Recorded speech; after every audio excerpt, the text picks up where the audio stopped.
Halifax. Oh, And I went there. My sister took me there on my 13th birthday. And I experienced this sound. Lighthouse, for those who don't know, was like a rock orchestra. Strings, horns, rock rhythm section, rock singing, the whole shebang. And I watched this concert in complete awe from moment go to the very end. I was mesmerized.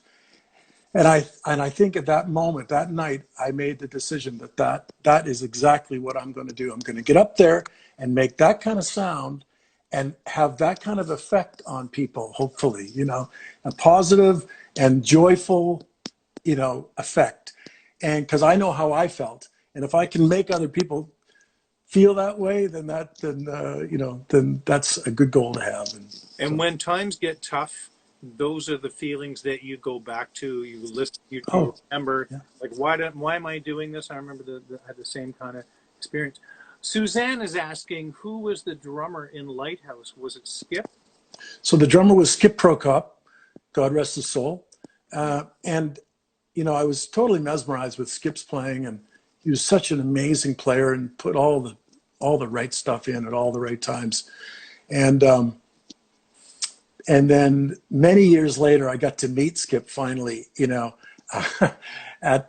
were doing a festival with Manteca, and Lighthouse was on the bill, and I went backstage and I spoke to him and introduced myself, and we had a nice little exchange. And of course he's focusing, getting ready for his show, so Yep. it didn't last very long. But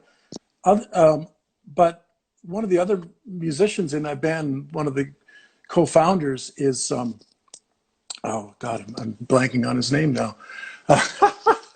Oh, jeez.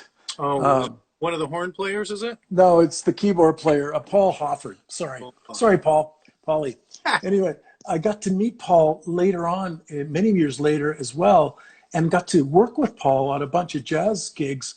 And I told him, look, man, you guys were the reason why I'm doing what I'm doing. And I think he was kind of tickled by that. And he was very complimentary about my playing. So that was nice to hear awesome. from.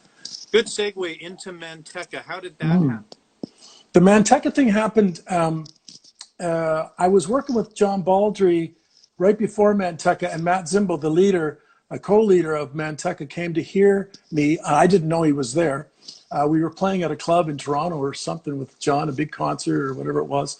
And he came to hear me and really liked what I was doing.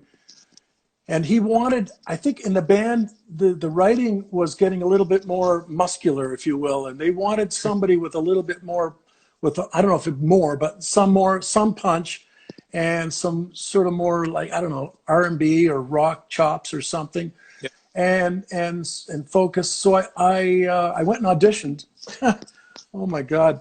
The audition for Manteca was like, I knew of the band and I knew the complexity of the music. And David James was the drummer.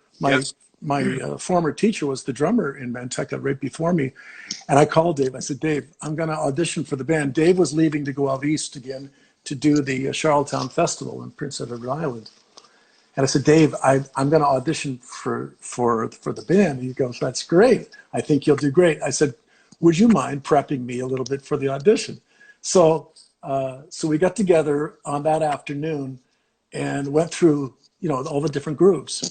And I'm so thankful to Dave for doing that. And so I kind of had a tiny little bit of a leg up going into the audition because he showed me what he was doing. And again, very thankful for that. And Art Avalos, the percussionist, the wonderful, amazing Art Avalos, auditioned on the same day. We auditioned together and we got the gig that day. And it was, from there, it was just been tremendous. Latin jazz rock. Is it Avalos? Would that be him watching? You think? Oh, maybe Art's watching. Yeah, it could be his son, Christopher.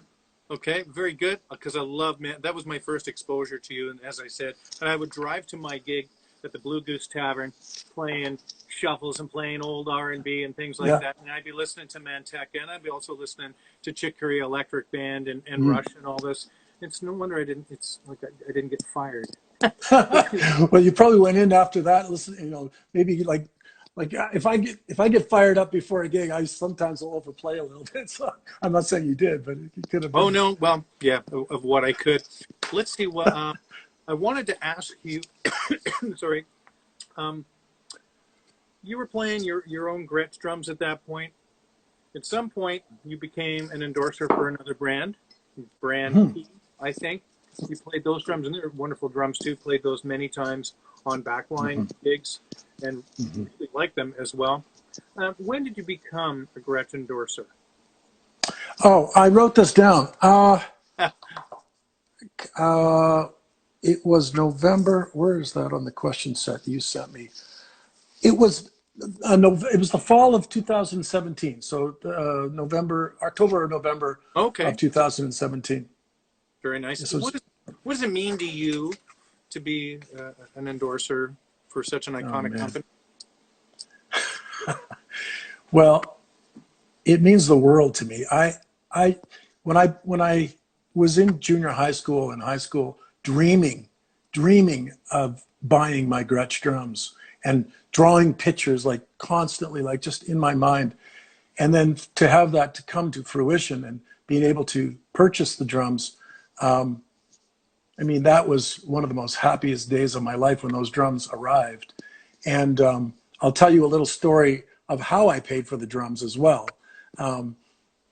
Those youth groups and stuff I was telling you about earlier when I was, really young, we had done a series of television programs for CBC. And they were featuring the music kids, and we did, I don't know, maybe 4 or 5 or 6 programs. And I had to join the musicians union in order to work at the CBC to do these shows.